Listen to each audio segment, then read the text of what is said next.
when I was at school, when I was called upon to open the batting on some of the most deadly wickets you can ever encounter. And I recall having to play my shots the way you're supposed to play the shots as an opening batsman so that everybody can see what you're made of. Now I've come here this evening with a very simple message, and that is, first of all, to give my support to your candidate in Christchurch West Central, Adrian Medic Ford. Medic people, where are you? I have come to know about Medic over the past 8 years when we both met at the Barbados Labour Party headquarters in Roebuck Street. And this young man came over to me with an air of sincerity that convinced me, as I observe all that he has been doing for the people of Christchurch West Central, that he is in fact a complete humanitarian. He is nothing like little Hitler. As a matter of fact, he is the complete opposite to little Hitler. And he is the opposite because he has found the time to invest in the young people in Christchurch West Central so that he can start the process of empowerment across that constituency, something that is deadly lacking in the present representative, little Hitler. And if you see Medic takes his time to take out the young men, to teach them to drive, and so that they can get heavy-duty licenses, that they may move on to earn a living for themselves. And that, to my mind, is the best form of representation any person entering public life today should seek to offer.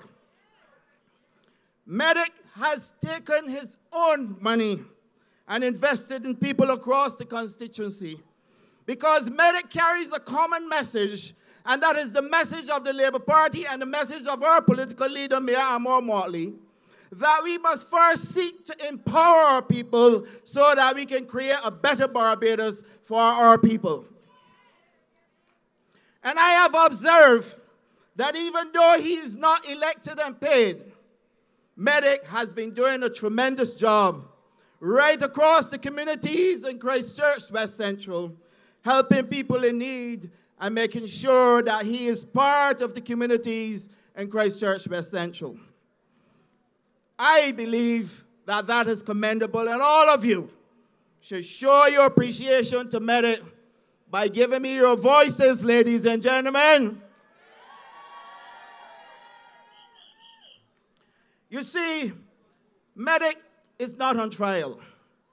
He is not the one that has a performance report to give. Medic is not the person who had been entrusted with the responsibility of representing this constituency. And so therefore you, ladies and gentlemen in Christchurch West Central, I urge you to seek and look carefully at the decision that you have to make in that constituency. Because the man that is on trial hasn't proven to you yet that he is deserving of another term in Parliament. His abject failures at Carifesta is but one of the glaring examples where a man has failed so abysmally but can then claim honor in this country's honor list for something that we can point to and clearly see has been an embarrassing failure to the people of Christchurch West and indeed the people of Barbados. And let us be frank about this, because I know about Carifesta. I know about the Carifesta when I actually was a dancer.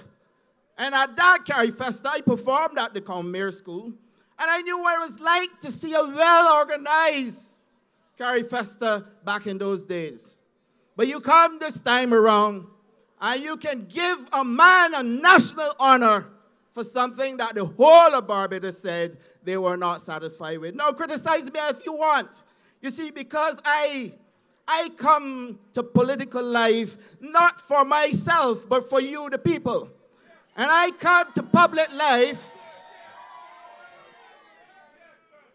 I come to public life with a tremendous amount of experience, not only in tourism, but also in management. And I know that when you seek to appraise the performance of anyone, the first thing you want to do is make sure that they and you understand what the appraisal system is all about. And then you chart clearly for them what were the stated objectives, what targets they were supposed to meet, and how they have performed. And so you ladies and gentlemen, as I speak to you, I recall a conversation I had yesterday in Union Development, where a lady said to me, this election is not about the Barbados Labour Party. It is not about the Democratic Labour Party. It is not about none of those other parties that have sprung up. This election is about me. And all of you should take heart and take heed in the message of that lady, because she is simply saying that things in Barbados are not right, and so therefore her vote must determine who will run this country, and the only suitable party to run this country is the Barbados Labour Party at this time. Let us not fool ourselves. You see, Barbados has had to suffer at the hands of the Democratic Labour Party. We have been through what is known in the days of the Roman Empire as a lustrum. And a lustrum is a period in which there has been such inactivity that the country is considered to be left to go adrift. And we have had 2 terms back to back of a lustrum in Barbados where this country has been left to go adrift. And so I conclude that the last 10 years in Barbados can be considered the lost decade. It is the lost decade because this all started back in 2008 when this country anticipated much from the late David Thompson. We sat and we waited to see what he would come with after he got up in Barbados and criticized the performing Barbados Labour Party, stating that we were corrupt and that we were not suitable to run this country and that the cost of living was too high. And all the criticisms you can muster, this man came to all across Barbados on every platform to spew his venom on the Barbados Labour Party, an administration that was performing and performing on all cylinders. But would you believe that the same David Thompson went to Parliament and the first thing he did was expose his inexperience at financial management, and therefore we were left saddled with $108 million in new taxation at a time when a recession was upon us. And that actually triggered the decline in Barbados, where our economy went from threatened to bad to worse to being completely decimated under this Democratic Labour Party administration. But fate would have it that Thompson's time was short. And so therefore we had an opportunity to see what Mr. Frandel Stewart would do for Barbados. And the first thing Frandel Stewart did for Barbados was to show you how you can destroy a complete nation. Stewart's failures are many, but I shall try to cite a few tonight to show you what I mean, because I don't speak idly. As I said, I come to public life to serve the people. I come to public life bringing the experience that I have gathered over the last 25 years at senior management level. And I am saying to you, ladies and gentlemen, that there becomes a time when you simply have to draw the line in the sand because you recognize that that which you thought you had certainly is not worthy. Frandel Stewart kept a judicious silence on everything that he was doing to this country.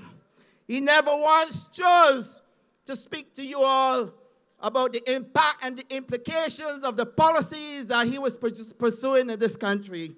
And therefore you were left in total silence, completely ignored over this country. But at every opportunity he gets to speak, you get a total package of deception. Political deception of the highest order. And I will recall to you that night when the graduates at the Barbados Community College sat in hope, listening to our Prime Minister, and he said to all of those graduates that night who are looking for leadership and guidance, students who are graduating with the hope that they can go to the next level. And he said, if we in Barbados were to ask our students to pay tuition fees in Barbados, it will be a retrograde step. But lo and behold, the very thing he said he wouldn't do, he did to the poor people of Barbados. And students who had the ambition to go to the university, some of our best minds had to forego tertiary education simply because the parents couldn't afford it. Frondell was also asked to resolve an issue at the Alexander School. And Frondell Stroke said to the teachers at that school, if you cannot resolve this matter on your own, you should go back to the cane fields. But he didn't resolve it. What did he do? He placed it before a commission chaired by Hal Gollop.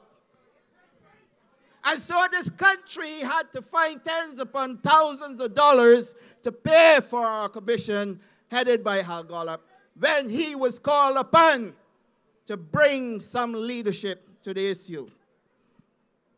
Frondell Stroke came to all of Barbados and said to them that under his administration and under his watch, nobody will be going home. And as soon as he won the election, everybody got sent home. And today the NCC workers get full settlement for their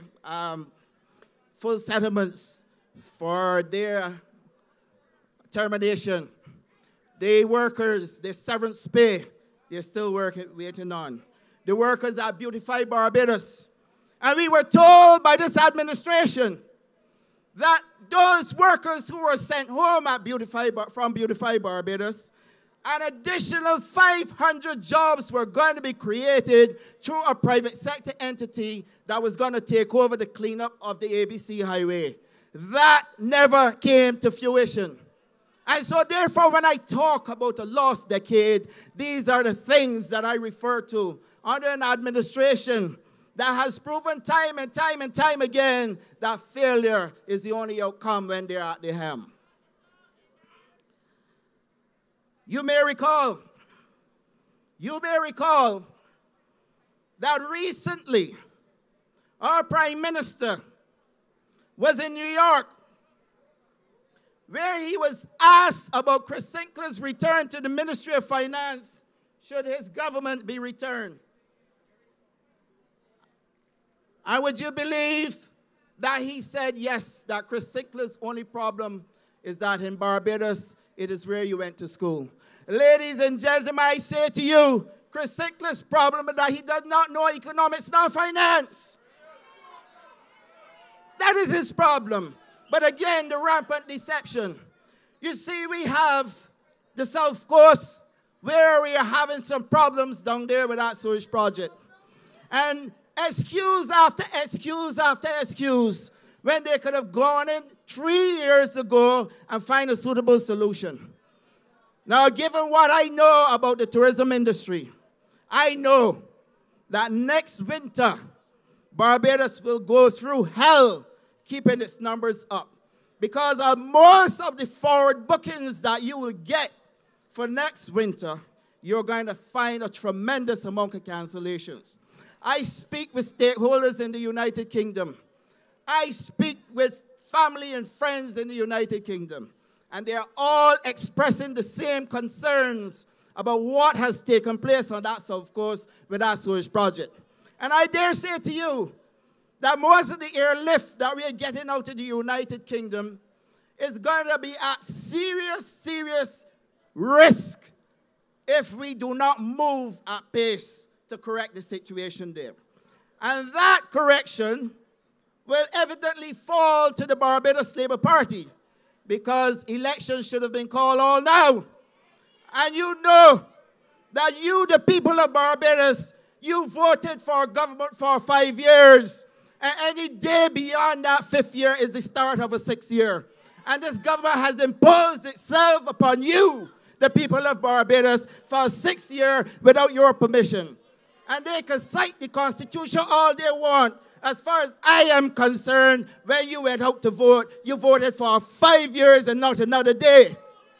Our parliament was left to be dissolved on its own. And we deserve for our parliament to have been dissolved by the Prime Minister, because we do things in a very dignified way in Barbados. And if we're going to break away from the rich traditions that we hold, then you can understand why we have a lost decade in this country and why the country has been left to go adrift. And I say to you, ladies and gentlemen, that you have a responsibility now to treat this matter as serious as it is. And that a day will come when you will get to dismiss this entire administration. And I want to say to you something. Down there in St. Michael's South, we have a young man called Kirk Humphrey. Kirk Humphrey is going to do something to the Democratic Labour Party that has never happened. But you know what? You know what? This is how history is made. In St. John, the level of support that we are getting for Charles Griffith, you know what? This is how history is made. So I urge Van der Stroot and his team to look at Grenada. Look and see what happened in Grenada. And the longer you take, and the more you seek to impose pain on the people of Barbados and the rampant corruption that is taking place in this country, ladies and gentlemen, I say to you, a time is coming. A time will come when Mayor Amor Motley will be at the helm. A time will come. A time will come when I will sit with my colleagues in Parliament and somebody is going to pay a heavy price for what has happened to Barbados. They criticize our prison. We have the best prison in the Caribbean, and we're going to make sure somebody understands what it's like to have residents over there.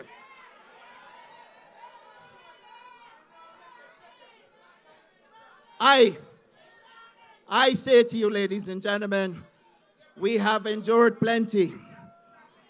But the time has come when you have island constables under the watch of Joel Braffett who are left and cannot have their status regularized in the Royal Barbados Police Force.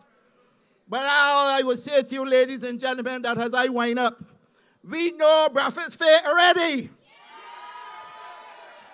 This isn't a guesswork.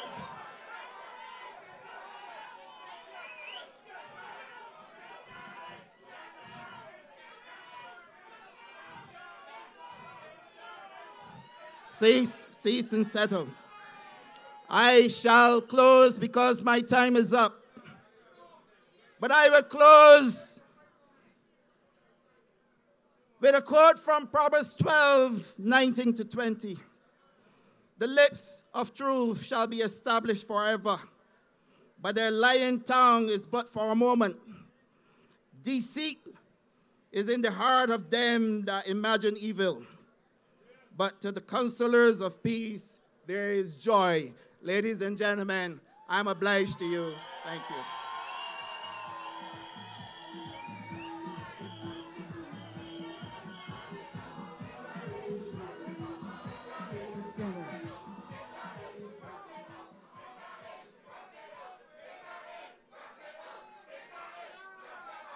Indar in, Braffett out. Indar in, Braffett out. Indar in, Braffett. I get it. I got it. I get it. Yeah. Thank you very much. Thank you very much. Oh. Thank you, Indar. Thank you, Indar. Indar in, breath it out. Indar in. Indar in. Indar in. Egard out, do get in. Egard out, do get in. Egard out, do get in. Egard out, do get in. Do get, do get, do get, do get, do get, do get, do get. Come, do get, come, come, come.